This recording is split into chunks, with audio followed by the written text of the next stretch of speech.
Hello guys, কেমন আছেন? আমি আসলে ভালো নেই। যারা বন্যা কবলিত রয়েছে তাদের পাশে আমাদের দাঁড়ানো অনেকটাই জরুরি। গাইস, আমরা যারা ফরিদপুর জেলার মানুষ রয়েছে, যারা এখন উঁচু এলাকায় রয়েছি, তারা তো বুঝতে পারতেছি না যে আসলে এই ফেনীতে কি হচ্ছে। হাজার হাজার মানুষ, লাখ লাখ মানুষ, কোটি কোটি মানুষের জীবন এখন মৃত্যু সজ্জায়। গাইস দেখুন, এইখানে কিন্তু আপনার একটা বাড়ি হতে পারতো। প্রিয় দর্শক, এই বন্যা কবলিত মানুষ সম্পর্কে আজকে দু একটা কথা বলবো, এবং যারা বন্যায় ক্ষতিগ্রস্ত হয়েছে তাদের পাশে দাঁড়াতে অলরেডি কিন্তু ওমরান ফায়ার আজ রাত 2টার দিকেই সেখানে পৌঁছে গিয়েছেন এবং তিনি কয়েকটি আপডেট দিয়েছেন। তিনি কি বলে চলুন দেখে নেব, তারপরে হচ্ছে আলোচনা করব।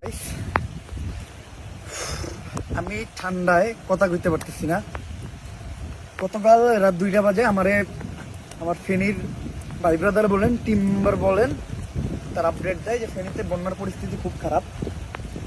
ওই জায়গায় আমার ছোট ছোট টিম, মানে যেগুলোকে আমি আগে ফ্রি ফায়ার খেলতাম, এরকম টিম ফেনীতে, কুমিল্লায়, নোয়াখালীতে বন্যায় কাজ করতেছিল। তো ওদের বেসিক্যালি সাপোর্ট দেওয়ার জন্য আমি রাত 2টা বাজে রওনা দেই ফেনীর উদ্দেশ্যে আমার বাইক নিয়ে, কারণ ওই টাইমে গাড়ির টিকিট পাওয়া পসিবল ছিল না। তো এখন আই থিঙ্ক আমি 14 গ্রাম এর 3 কিলো আগে আছি, আমি কুমিল্লা পার হয়েছি। তো 14 গ্রাম বাজার নাকি পুরাটা ডুবে গেছে। এখান থেকে গাড়ি ঘোড়া কোনো কিছু মুভ করতে পারতেছে না, বিশাল বড় একটা জাম। এমনকি এই যে পিছিয়ে আপনারা যদি দেখেন, বিশাল বড় জাম। হ্যাঁ, আর পানির মাত্রা কেমনে বাড়তেছে আমি আপনাদেরকে দেখাই। এইটা হলো মেন রোড, আর এই যে পানি, এটা মেন রোড। এই যে পানি, এখনই যদি এই অবস্থা হয়, পানি দিয়ে হুর হুর হুর করে বাড়তেছে। একটু আগে দেখছিলাম আমরা পানি অনেক নিচে, এখনই মেন রোডের কাছাকাছি পানি আয় পড়ছে, আর সামনে মেন রোডে নাকি এই পর্যন্ত পানি।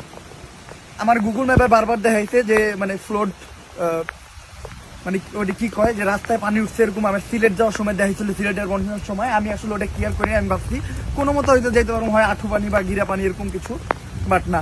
সারা রাত বৃষ্টি হয়েছে, সারা রাত বৃষ্টির ভিতর গাড়ি চালাই আর যদি ফেনী পর্যন্ত না যাইতে পারি, এর থেকে বড় দুঃখের আর কিছু হইতে পারে না। তো আপাতত ফেনীতে গাড়ি নিয়ে মুভ করতে পারবো না। দেখি আমার গাড়িটা আমার কুমিল্লায় রাইখা কোনো মতে ফেনীতে মুভ করা যায় নাকি, নয়তো কুমিল্লার ওদিকে অবস্থা নাকি খারাপ, ফেনীতে অবস্থা খারাপ, নোয়াখালী, লক্ষ্মীপুর সব জায়গায় অবস্থা খারাপ। এখন মানে আমি আমার গততেই আপডেট দিছি যে আপনারা যেভাবে পারেন আর কি, আপনার হাতে চিরামুড়ি আছে, এগুলো নিয়ে আগায় আসেন।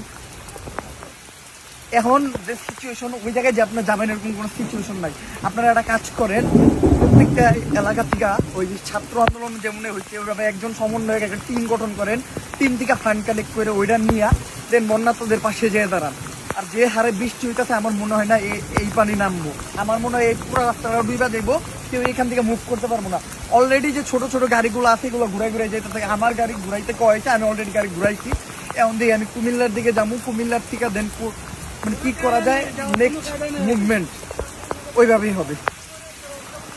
তো যাই হোক প্রিয় দর্শক, এদিকে বন্যা কবলিতদের পাশে দাঁড়াতে অলরেডি তাসরিফ খান একটি পোস্ট দিয়েছেন। তিনি লিখেছেন, লক্ষ্মীপুর থেকে ট্রাকে করে 2টি স্পিডবোট ফেনীতে বন্যায় বিপদগ্রস্ত মানুষকে রেস্কিউ করতে যাচ্ছি। গাইস দেখুন, দীর্ঘ 31 বছরের ভিতরে এমন ঘটনা ঘটেনি আমাদের বাংলাদেশে। এই ঘটনাটি ঘটেছে কোথা থেকে? গাইস দেখুন, তোমায় যা দিয়েছি প্রিয় ভুলে যেও না। এখানে দুইজন শুয়ে আছে, একজন ছেড়ে দিয়েছে বন্যার পানি, আর একজন হাসুয়াপুর সাগরেই গোসলটা সেরে নিচ্ছে। তো যাই হোক প্রিয় দর্শক, এই ভারতে কিন্তু আমাদের এতটা বিপদ সংকুলের মধ্যে ফেলে দিয়েছে। একদিকে যেমন প্রকৃতি খারাপ হয়ে উঠেছে, বৃষ্টির ঘন ঘটা, অন্যদিকে এই তিস্তা নদীর ব্রিজ ছেড়ে দেওয়াতে এখন বাংলাদেশের এই পরিস্থিতি। প্রিয় দর্শক, একটা লাশকে উঁচু কোথাও দাফন দেওয়ার জন্য কোথাও জায়গা পাওয়া যাচ্ছে না। দেখুন এই মানুষের কত বড়াই, কত না কি করছে এই মানুষ। সেই মানুষই এখন নিজের মাটির নিচে থাকার জায়গাটুকুও খুঁজে পাচ্ছে না। তো যাই হোক প্রিয় দর্শক, এই বন্যা কবলিতদের পাশে আমাদের এসে দাঁড়াতে হবে। অলরেডি প্ল্যান প্রোগ্রাম চলতেছে। আপনারা যারা বন্যায় ক্ষতিগ্রস্তদের সাহায্য করতে চান, তারা